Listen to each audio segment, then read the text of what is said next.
All new here at 10, an East Texas family's hope is hanging on by a thread as they wait for their son to come home after being held in a jail in Mexico for 9 months. CBS 19's Robert De La Garza has the story of one Hallsville family's fight to bring him back in time for the holidays.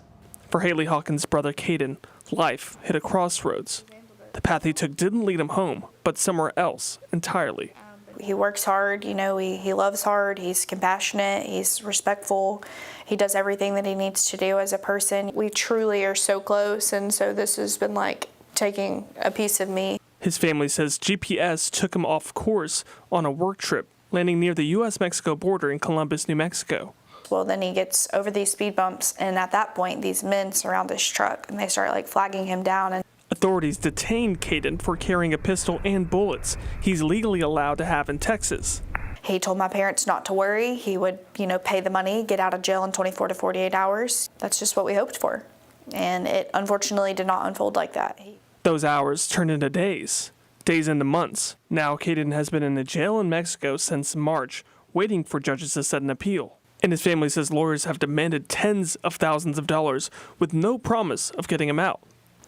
Nothing is being done, but, I just feel like at this point, he's being held strictly because of money reasons, and that's not right. We're scared, we're frightful, we're so scared for my brother's life that if we stop sending the money, what happens to my brother? Now they're going public, hoping someone will listen. East Texas officials, including State Representative Caden, are joining the efforts. I put myself in their position. What about if that was my child or my grandchild at this point in my life?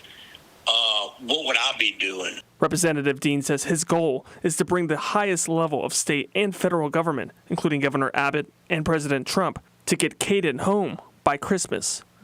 To make sure whatever the family needs and whatever else I need to do to get this young man home.